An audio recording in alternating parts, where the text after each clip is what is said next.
And when God spoke and life started to come to board, this is all according to his time, and he deemed it so. God made the beasts of the earth according to its kind, cattle according to its kind, and everything that creeps on the earth according to its kind. And God saw that it was good. Again, speaking something good into existence. He spoke life into things, not death, not destruction. He spoke life into it. And thus it was. Then God said, and I'm here right now to tell you guys that in this very moment, he's actually teaching us how to invest carefully our words into creating something good for our own reality.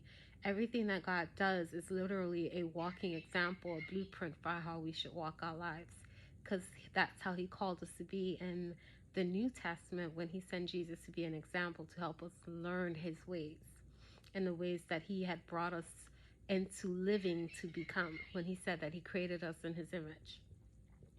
Then God said, let us make man in our image, according to our likeness. There it is. Let them have dominion over the fish of the sea, over the birds. He's still speaking all of this into existence. Over the birds of the air, over the cattle, over all the earth, and over every creeping thing that creeps on the earth. So God created man, and in his own image, in the image of God, he created him. Note that, very powerful. He brought us into existence again through energetically speaking out. Remember, he was literally creating through a vibration going out into nothingness that brought forth life. In the image of God, he created him, male and female. So you have masculine and feminine being produced here. And this happens both with animals, plants, trees, nature. Even our sun and moon are both softer energies and more direct, harder energies.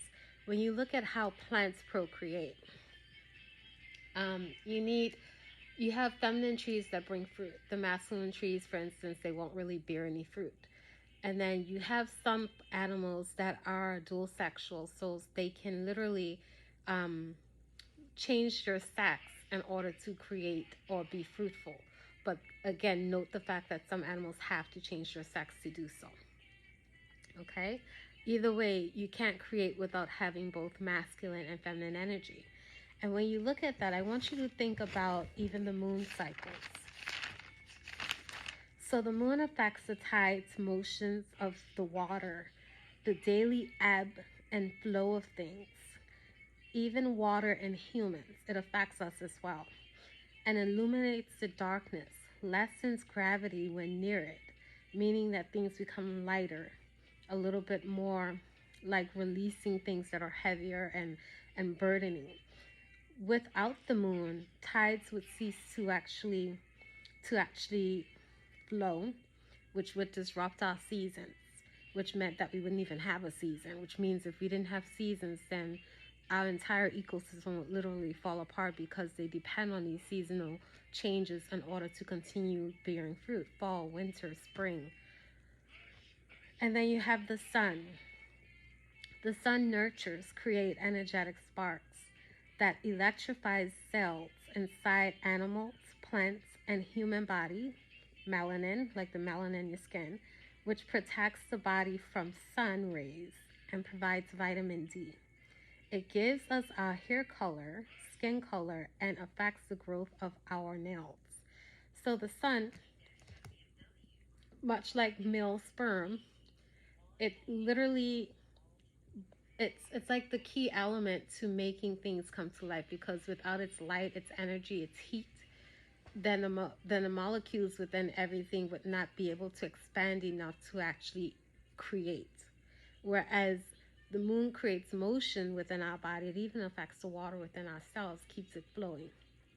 That things actually can keep moving things along within our body, within nature, so that the cycle of life can continue. You can't have, if one of these things will fall apart, then the entire divine mechanism that was created through God to keep this entire universal structure going would literally start to do the reverse.